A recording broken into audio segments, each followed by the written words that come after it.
It was supposed to be a small, ordinary thing, the kind of thing families use to avoid the question of who cooks, who cleans, and who apologizes for last week's argument. Takeout. A shared compromise. A warm cardboard bridge that could cross the distance between tired parents, sugar-fueled kids, and the slow stickiness of an ordinary weekend evening. But ordinary is a fragile thing with the wrong people. Ordinary bends at the edge of routine, and in that bend, tiny decisions become detonators. The night began like a photograph of comfortable domestic life. The sofa occupied by half the family. The TV murmuring a show nobody was actually watching. The smell of laundry detergent mixed with the faint tang of last night's sauce. My sister arrived on time, loud and certain, the sort of person who fills rooms without meaning to. She had her 2 kids with her, boisterous, slightly spoiled by the rhythm of being asked first, used to attention arriving like a spotlight the moment they opened their mouths. "Let's just order in," she announced. "What does everyone want?" It sounds harmless. It was presented as a neutral question offered into the room like a spare fork. But what does everyone want is a question that arranges people into order even when it pretends to do the opposite. The sequence of being asked, who gets the microphone first, is the tiny architecture of power in a family. My sister asked her kids first. She didn't pause to be fair. She didn't glance at us or check the way my children were watching. She asked her kids first because that's the map she follows. Her children are the compass point, the center for decisions even when the map should be shared. Her kids erupted with wish lists. Pepperoni pizza, curly fries, an order of garlic bread so big it could be a centerpiece. They spoke with the confidence of those accustomed to being first. Their demands weren't loud in the crude sense, but precise and immediate.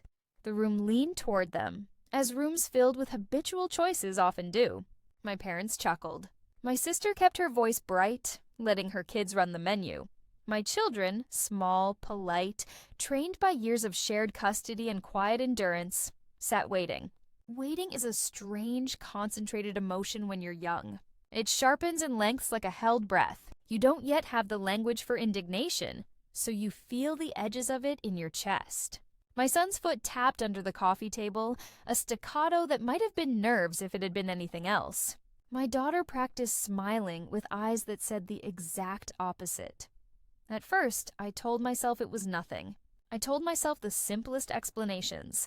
My sister forgot. She was used to prioritizing her kids. It would be our turn in a minute. But the room rearranged itself more quickly than altruism could catch up.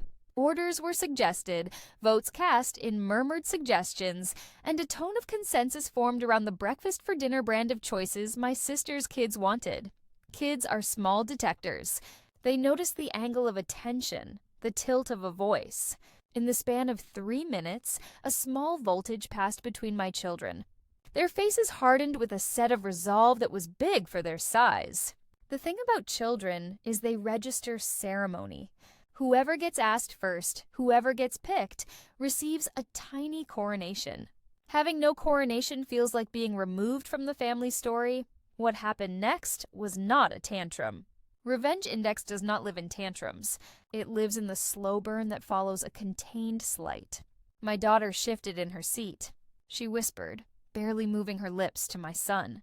Their whisper had that neat efficiency children invent when they're both practiced and determined. She said 3 words that made my chest tighten. "Let them have it."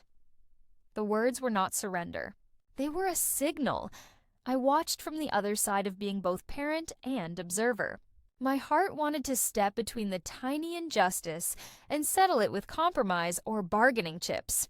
But I knew something else was happening under the surface. There are those moments you catch as an adult. A glance, the way 2 children align like conspirators.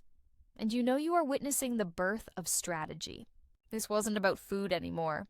It never is when a pattern is being reinforced. This was about sending a message. The message that they matter, the message that they will be counted. And when kids feel counted out, they often find a way to write themselves back into the ledger. I tried to intervene with irony, an offhand joke about splitting the order. I suggested a rotation system of alternating who picks next time. My sister laughed too easily and said, "We asked them first this time. We'll do whatever works." It was dismissive, not overtly cruel, but dismissiveness is a kind of erasure. My suggestion hung in the air like an unpaid bill. No one paid it, so the decision marched forward. The menu choices were made. Phone screens flickered as the order was placed. The whole thing should have been over. Food will come, plates will be handed out, napkins will be fluffed. But beneath the mundane motions, something quiet and dangerous was organizing. My kids exchanged a look that wasn't childish. It was the look people get when they agree on a tactic. It was a look I recognized in myself, the cool squeeze of determination that precedes action. I had not raised them to manipulate. I had raised them to notice injustice and to respond in precise ways. They did not shout or cry. They undertook a plan. That plan started small. While we waited for the delivery, my daughter began to change the dynamics at the table by the simplest tool available to a child: storytelling. She started asking about trivial details in a voice that was bright, factual, and slightly louder than usual.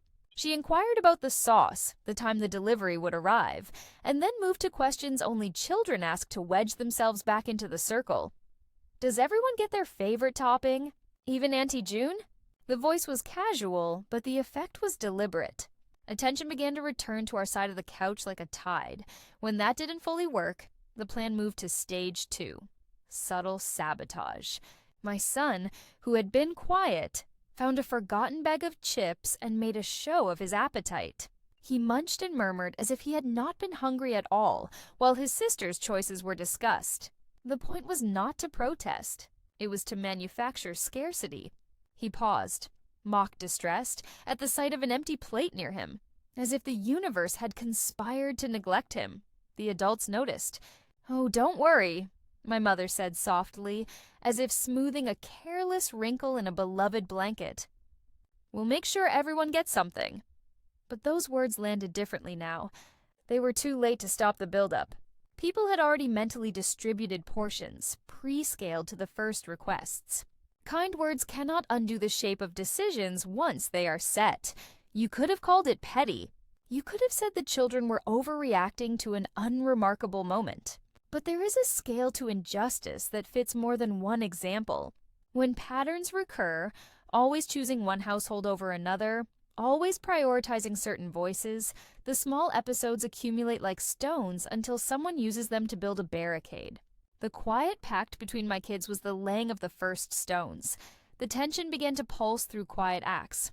My sister's kids received their plates first, with triumphant little licks of anticipation. They ate with the cheerful entitlement of those who have never been asked to justify their share.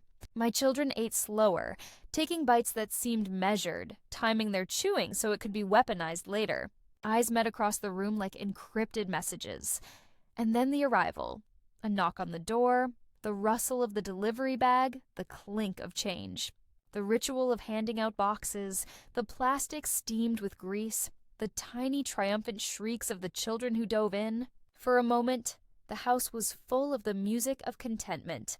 But contentment is often temporary because it rests on the surface. Beneath it, resentments breathed, patient and ready. My daughter stood up when no one expected it. She crossed to the doorway and met the delivery person with a smile that was practiced and polite.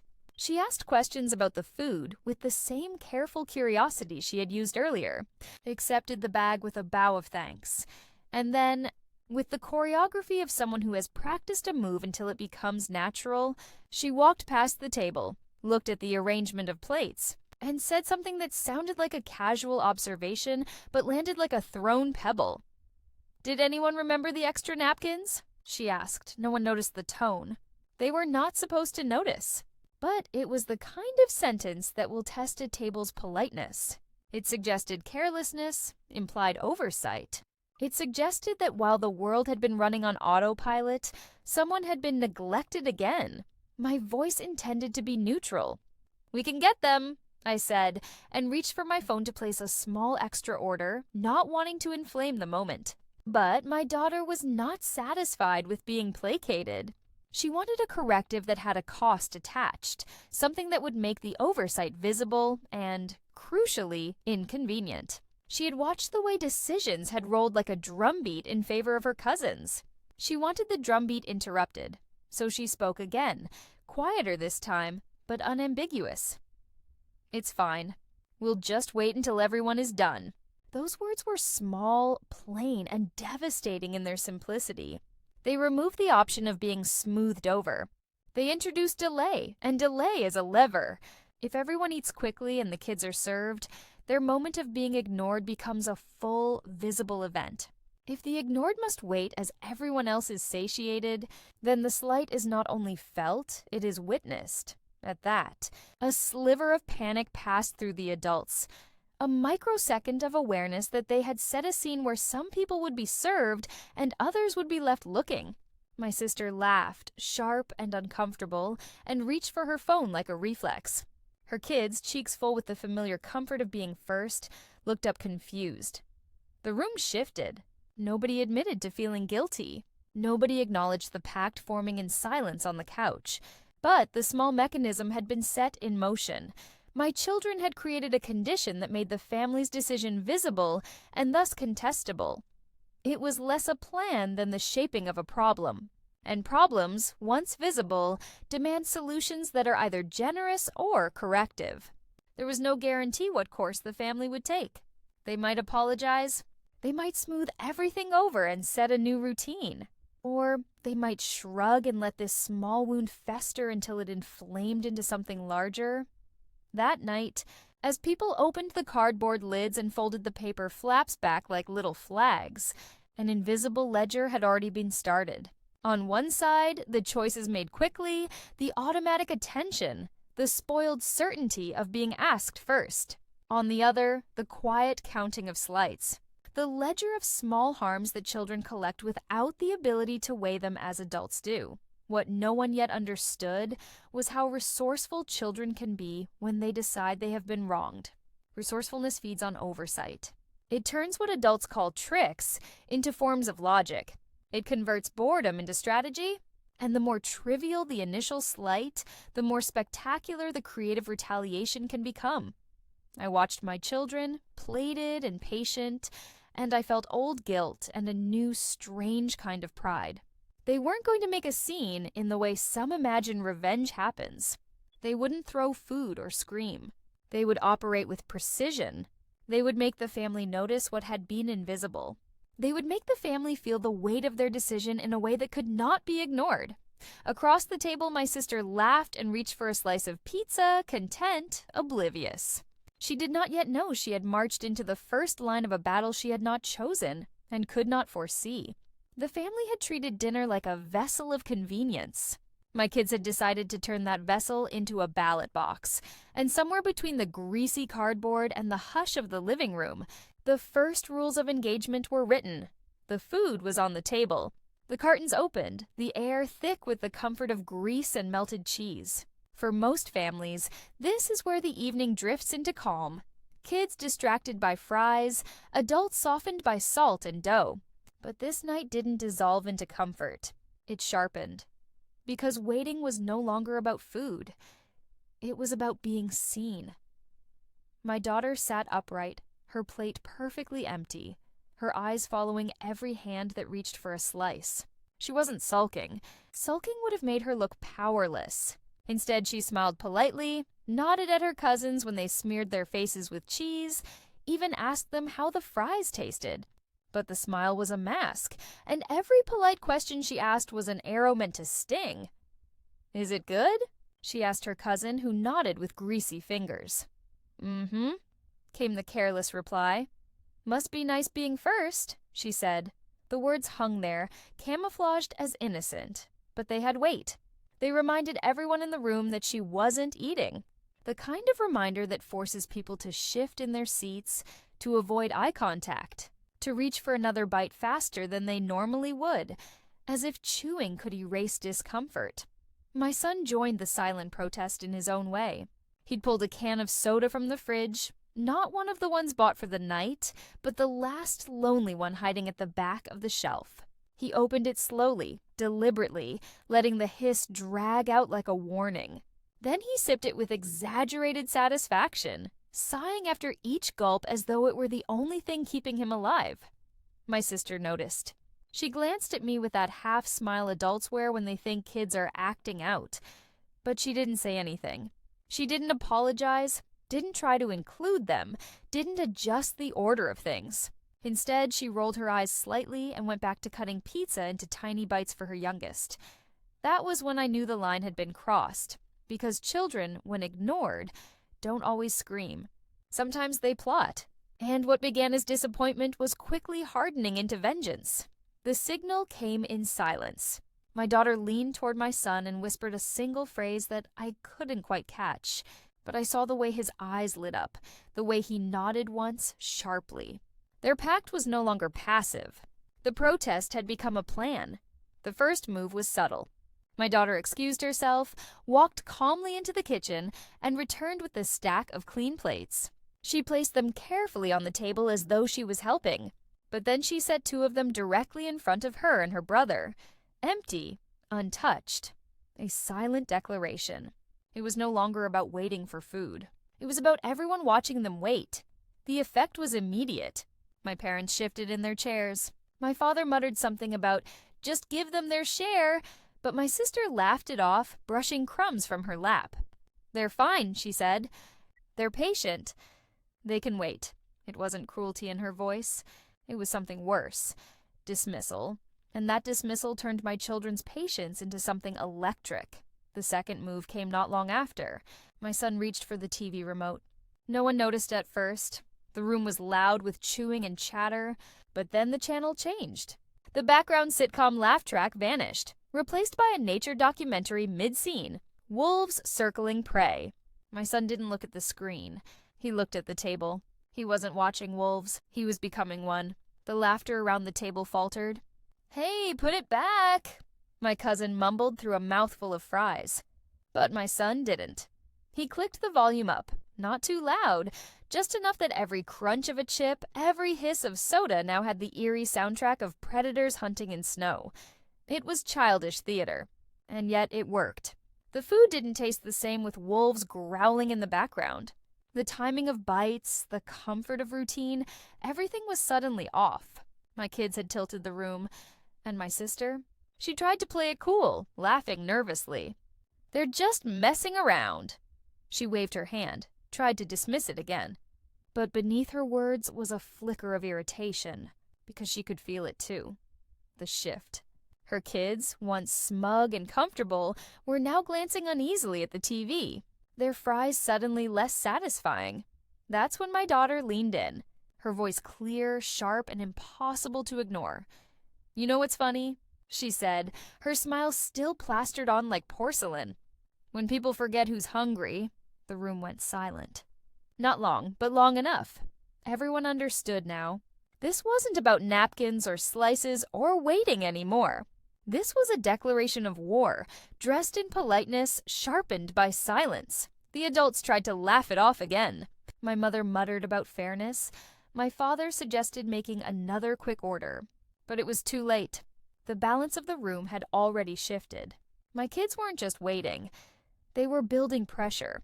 And every second that ticked by was another turn of the screw. Because the truth is, silence is louder than shouting when it's used like a weapon. I saw the storm forming. I knew the next move wouldn't be small. They had made their point with stares and silence. What came next would be something bigger, something the whole family would remember. And as my son leaned forward, his hand hovering over the stack of untouched plates, his eyes locked on his cousin, still chewing happily, I realized with a sudden chill the spark had been struck. The only question now was how far the fire would spread. The plates were still empty. The food was still in reach. And the next decision my children made would either humiliate their cousins or the entire family. The empty plates were no longer just plates. They were symbols. Every time someone reached for a slice of pizza or another handful of fries, the clean porcelain in front of my kids became louder, more accusing, like two white flags waving in defiance. The adults tried to ignore it, but ignoring a wound doesn't make it heal. It festers. My son tapped his fork gently against the plate, a slow, rhythmic clang, clang, clang. It wasn't loud, but it was steady enough to cut through the conversation. He didn't look at anyone while he did it. He just stared at the food being devoured across from him, his eyes hard. The sound was deliberate, patient, almost ceremonial. My daughter, on the other hand, leaned back in her chair, her arms folded, her smile gone now, replaced by a mask of calculation. The cousins laughed nervously at first, trying to brush it off. "What are you doing?" one of them asked, grease dripping from his fingers. My son didn't answer. He just kept tapping. My daughter finally replied for him, "He's counting." The word dropped like a stone into water. Everyone froze for a split second. Counting? Counting what? No one asked, but the silence that followed was thick with unease. My son's fork kept tapping, and suddenly it wasn't just noise anymore. It was a countdown. The room grew uncomfortable. My father cleared his throat. My mother asked about the drinks. My sister muttered something about the kids being dramatic. But their words had no anchor. The power in the room was shifting, seat by seat, second by second, toward those two untouched plates. Then came the first strike. It was simple, almost too simple to notice at first. My daughter reached for the napkins. Instead of passing them around politely, she placed them directly in front of her and her brother. She stacked them high, neat, deliberate. It wasn't about needing napkins. It was about control. She was gathering resources, securing territory, making it clear that if they weren't allowed to eat, they would at least dictate the rules of the table. "Can I have one?" her cousin asked, reaching for the pile. She didn't move. She just looked at him. Not angry, not playful, just still. The cousin hesitated, then pulled one napkin anyway. And that's when my daughter spoke, her voice quiet but sharp enough to slice through the room. "That's ours." The cousin froze. The parents chuckled awkwardly, telling her not to be silly, but the damage was done. The first boundary had been drawn. The napkins had become a line in the sand. My son's fork tapping stopped. He lifted it, placed it carefully beside his plate, and leaned forward. His voice was calm, almost too calm for his age. "Keep eating," he said to his cousins. "We'll see how long it lasts." The adults reacted with the usual dismissive laughter. "Oh, stop it! Don't be dramatic. They're just kids."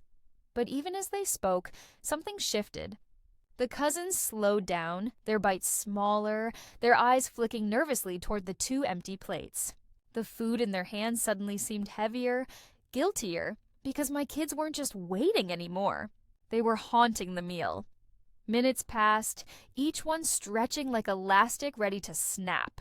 The pizza crust piled up, the fry cartons thinned, the soda fizz dulled. My children didn't eat, didn't beg, didn't cry. They just sat there still, watching, every second making the others squirm more. And then, the second strike. It was my son again. He leaned over, grabbed one of the empty pizza boxes, and without saying a word, folded it shut. The sound, that cardboard snap, echoed louder than the TV. He stacked it neatly beside his chair, then reached for another half-empty box and did the same. One by one, he began closing the meal down, shutting it away before anyone was finished. "Hey, we're still eating that," his cousin protested, but my son didn't stop. He just said calmly, "Not anymore." The cousins looked to their mother for support. My sister's face flushed red with irritation. "Enough," she snapped, reaching to grab the box back. But my son's hands were firm, his stare unflinching. For the first time, he wasn't the quiet kid waiting for permission. He was the one giving it. And that's when my daughter delivered the third and most devastating strike of the night so far. She leaned forward, her voice steady, her words chosen like weapons. "You didn't care what we wanted. So now, you eat what we allow." The silence that followed was suffocating. The cousins froze, their half-eaten slices suddenly meaningless. The adults fumbled for authority, their words tripping over each other, but the room's power had already tilted. Two kids with empty plates had just turned the entire dinner into a battlefield, and they were winning. It wasn't about food anymore. It wasn't about fairness. It was about control. And as I watched my sister struggle to reassert herself, her kids squirm in their seats, and my children sit tall and unyielding, I realized something chilling. This war was no longer silent. It had begun in whispers and stares, but now it had erupted into open conflict. The first strikes had landed. The battle lines were drawn, but my children weren't finished. They were only testing the waters, because every war begins with small victories. The real devastation comes after. If closing pizza boxes and stacking napkins could shift the family dynamic this much, what would happen when my kids decided to escalate further? The room was no longer a dinner table. It was a stage, and my kids had turned it into theater. The napkins stacked like barricades, the empty plates gleaming like shields, the folded boxes like captured territory. The war had begun, and everyone in the room could feel the shift in air pressure. Thicker, heavier, charged. But my sister didn't see it that way. She thought she could end it with one sharp command. "Stop playing games and give those back," she snapped, her hand darting toward the nearest closed pizza box. My son's hand moved faster. He pressed down on the lid with a firmness that surprised even me. He didn't shout, didn't argue, didn't plead. He simply held the box in place, his eyes locked onto hers with a defiance that said more than words ever could. "No, this is mine now." The cousins stared, their mouths half open, slices frozen mid-bite. No one knew what to do. Kids weren't supposed to challenge adults like this. Not in our family. But there it was, a 10-year-old boy staring down his aunt, refusing to give up his ground. The silence broke with laughter. My sister chuckled awkwardly, masking her discomfort with humor. "You see this? Drama over dinner," she said to my parents, expecting them to laugh too. But my parents didn't laugh. They were watching my children closely, their faces caught between pride and unease. Because deep down, even they knew, this wasn't just about pizza. My daughter's voice cut through the room next. "Funny how everyone's full when it's not their stomach that's empty," she said, her tone calm, but her words sharp enough to sting. The cousins fidgeted in their chairs, chewing slower now, some even pushing their food around instead of eating. The joy had drained from the meal. Every bite carried guilt. It wasn't enough for my children to be heard. They wanted the others to feel what they felt. The escalation continued. My daughter picked up a slice from one of the cartons. Not to eat it, but to hold it. She dangled it between her fingers, its cheese stretching like a string of temptation, then set it on her plate without taking a bite. She pushed it back and forth across the plate with her fork, scraping the porcelain with a sound that made the others wince. "You can't waste food," my sister barked. My daughter met her eyes. "You wasted us first." It wasn't shouting. It wasn't even loud. But it landed like a hammer. The room fell into a silence so thick you could hear the fizz of the soda cans. My parents shifted uncomfortably. My sister's face reddened. And the cousins looked away, suddenly fascinated by their plates. The tension was unbearable. That's when my son made his next move. He stood up slowly, lifted the closed pizza box from the table, and carried it toward the trash. Gasps filled the room. No one knew if he would actually do it. His cousins cried out, "Don't!" My sister half rose from her chair, her face twisted in shock, but he didn't drop it in. Not yet. He held it above the trash can like an executioner holding a blade, letting the suspense drag out. The cousins stared, wide-eyed, waiting. My daughter leaned back in her chair, arms crossed, a faint smile playing on her lips. This wasn't just about ruining dinner. It was about showing everyone in that room that the rules had changed. My sister snapped, "You put that down right now!" But my son didn't. He looked at his cousins instead, his voice steady. "Remember how good it tasted when you didn't have to wait? Let's see how good it tastes when you think it might disappear." The cousins froze. The food on their plates looked less like dinner and more like treasure about to be stolen. Every bite now carried panic. Chew faster, eat more before it's gone. The room devolved into chaos. The cousins stuffed their mouths, my sister scolded. My parents tried to calm things down. And my kids? They sat there, calm in the storm, orchestrating it. But escalation is never one-sided. My sister wasn't going to sit there and let two children dominate the table. She stood up fully now, her chair scraping loudly against the floor, her voice sharp as glass. "Enough," she shouted. "You two are ruining dinner for everyone."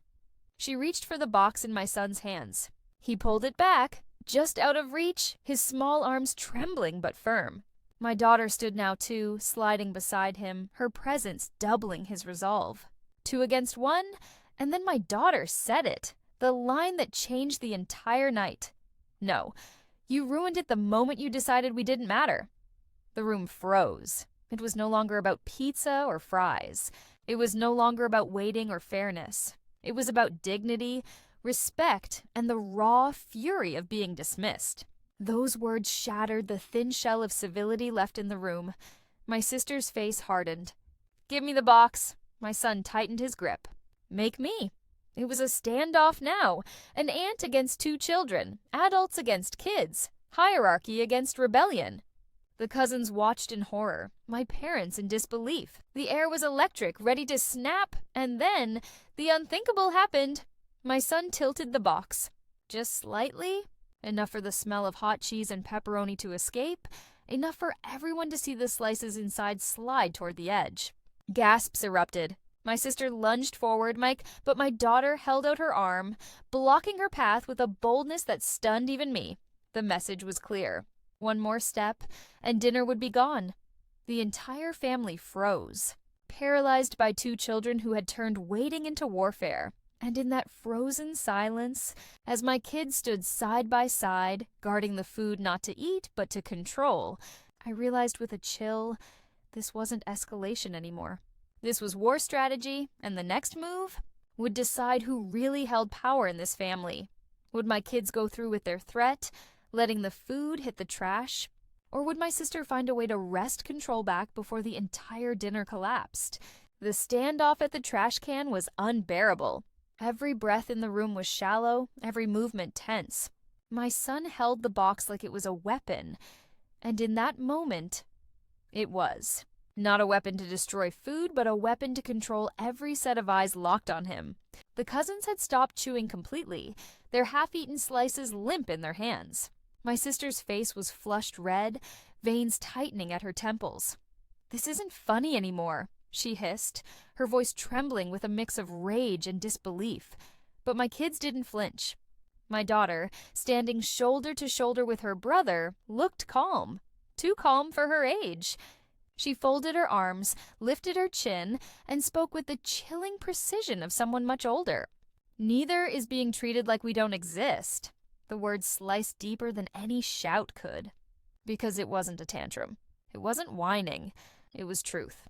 Truth delivered with the sharp edge of composure that no one expected from a child. My parents shifted uncomfortably.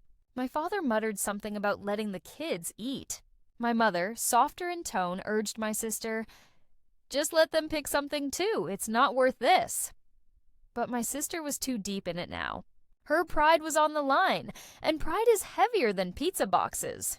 They can wait their turn like everyone else. She snapped, her eyes never leaving the slices dangling at the edge of the box. But the lie of her words was obvious. They hadn't been waiting their turn. They had been skipped, dismissed, shoved aside for her kids' choices. And now the balance had shifted, the lie exposed. My son's arms trembled, not from fear, but from the weight of everyone's attention pressing down on him.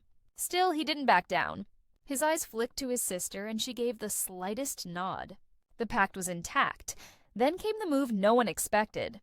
My daughter reached out, not for the food, but for the TV remote again.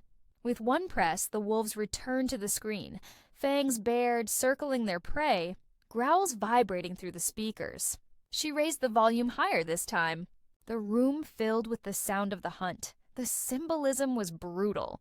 They were no longer pretending. The cousins weren't eating dinner anymore. They were prey, feasting under the gaze of predators who had been denied but were now taking control.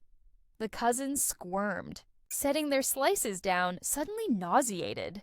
The fries that had been golden and irresistible now looked pale, greasy, repulsive under the growls echoing through the room. My sister snapped. She lunged forward, grabbing for the box. My son twisted away, his foot slipping on the tiled floor. But his grip didn't break. For a terrifying second, the box tilted dangerously, slices nearly spilling. Gasps erupted from every corner. My mother's hand flew to her mouth. My father half rose from his chair, but then, the unthinkable. My daughter stepped between her brother and her aunt, her small frame blocking the way. She spread her arms wide, defiant, her voice loud and unshakable. "You don't get to take everything first." The room froze. It wasn't about food anymore. Everyone knew it. These were two children standing against the weight of adults, against hierarchy, against dismissal. They weren't asking for a slice of pizza. They were demanding recognition, demanding fairness, demanding respect. My sister's voice broke, shrill and desperate. "You're ruining dinner." But my daughter's reply cut deeper. "No, you ruined us. Dinner's just the proof." The silence after those words was crushing. My sister's kids stared wide-eyed, their confidence gone, their appetite vanished. My parents exchanged uneasy glances. Even I, sitting there, felt the gravity of the moment pressing down on my chest, because something irreversible had just happened. The children weren't just protesting anymore, they were rewriting the rules. And then came the breaking point. My son tilted the box further. A slice slid over the edge, teetering on the brink. My sister gasped, lunging forward again, but my daughter blocked her, pushing her back with a firmness no one expected. The slice fell. It hit the floor with a soft, greasy slap. The room exploded. My sister shrieked. Her kids cried out. My parents shouted. Chaos erupted like thunder. The box wobbled in my son's hands, but he held it tight, staring at the fallen slice like it was a battle flag planted in the soil. It wasn't waste. It was a message. Every war has a moment when it becomes irreversible, when retreat is no longer possible. That slice on the floor was the line crossed, the bridge burned, the point of no return. My sister's voice cracked with fury. "You think this is a game?" she roared, but my daughter's eyes blazed as she answered, "No, it's justice." The room fell silent again, but this time the silence was different, heavier, final, because everyone realized something terrifying in that moment. These kids weren't bluffing. They were ready to burn the entire dinner to ashes if it meant being seen, and as the wolves howled from the TV, as the cousins sat pale and silent, as my sister stood trembling with rage, I knew one thing with absolute certainty. The war wasn't ending here. The real destruction was just beginning. One slice was gone. But the box still had more. Would my children push it further and take the entire meal down with them? The slice lay on the floor like a fallen soldier, cheese stretched and torn, sauce staining the tile in a red streak that looked almost like blood. My sister's gasp echoed in the room, a sharp intake of breath that carried rage, disbelief, and humiliation all in one. Her kids recoiled as though they'd just witnessed something sacred being desecrated. My parents sat frozen, torn between scolding and silence. The wolves still growled on the TV, their relentless howls underscoring every flicker of tension, making the air feel sharp and electric. My son tightened his grip on the box, his knuckles white, his arms trembling. Not from weakness, but from the strain of holding onto his defiance. My daughter stood guard, her body small but immovable, her gaze fixed on her aunt like she'd been preparing for this fight her whole life. "This ends now," my sister spat, her voice venomous. But my daughter shook her head slowly, deliberately. "No, it starts now." The cousins whimpered, one of them whispering, "Just stop, please." But there was no stopping anymore. The balance of power had shifted, and my kids weren't about to hand it back. My son lifted the box higher, holding it above his head. The message was clear: one move, one step too far, and the entire meal would come crashing down. Every eye in the room followed the tilt of his wrists, the dangerous sway of greasy cardboard. "Don't you dare," my sister warned, her voice shrill, cracking under the weight of desperation. And then my son spoke. His voice was low, steady, and far older than his years. "We've been invisible long enough." The words hung in the air like smoke. My parents looked stricken, my mother blinking back tears, my father rubbing his temple as if the weight of decades had just collapsed on him. Your children, my sister snapped, her tone defensive now, as though reminding them of their place could undo the revolution sparking before her. But my daughter stepped closer, her eyes unwavering. Children know when they're being treated like scraps. The TV wolves roared louder as if on cue, the volume creeping up to fill the room with savage energy. And then my son did something no one expected. He pulled a slice from the box, a perfect, cheesy, golden slice, and held it out. Not to himself, not to his sister, but to one of the cousins. Gasps broke out. The cousins' eyes widened, their small hands trembling as they reached out and took it. The slice looked enormous in their hands. Heavy, undeserved. Eat it, my son said, his voice hard. But remember who gave it to you? The cousin hesitated, then slowly took a bite. My sister's face twisted, a storm of emotions fighting for control. Fury, shame, fear, disbelief, because in that moment, her authority shattered. Her children weren't looking at her anymore. They were looking at mine. The box had become more than food. It was power. And my kids had seized it. My daughter stepped forward again, her voice ringing out over the howls of the TV. You made us wait. You made us feel small. But tonight, you'll never forget that we stood up. The cousins lowered their heads, chewing silently, their guilt written across their faces. My parents said nothing, watching like bystanders at the fall of a regime. My sister shook, her fists clenched, but she didn't move. She couldn't, because the war was already lost. And then, to drive the point home, my son took one final slice from the box. Slowly, deliberately, he dropped it. Not on the floor, but into the trash. The sound was sickeningly final. Cheese slapped against plastic, grease-staining paper. The cousins flinched. My sister staggered back as though struck. That's what it feels like, my daughter said coldly. To watch something you wanted, something you thought was yours, be taken away. Silence. Absolute silence. The box was nearly empty now. Just a few slices remained. But the war wasn't about the food anymore. It was about the scar left behind. The cousins wouldn't forget the humiliation. My sister wouldn't forget the loss of control. And my parents, they wouldn't forget the moment their grandkids rewrote the rules of the family table. Finally, my son lowered the box and handed a slice to his sister. They each took one, not gorging, not celebrating, but eating with slow, deliberate bites. The wolves faded from the screen, the documentary ending, but their presence lingered in the room, their hunt echoing in everyone's chest. No one spoke. No one dared. The war was over, but the battlefield was littered with wounds that would never fully heal. And as I watched my kids take those last bites, I realized something chilling. They hadn't just won dinner. They had learned that power could shift, that silence could be broken, that invisibility could be shattered. This wasn't the end. It was the beginning of something far greater. If a family dinner could collapse into war, what would happen the next time? Because one thing was certain, my children would never be silent again.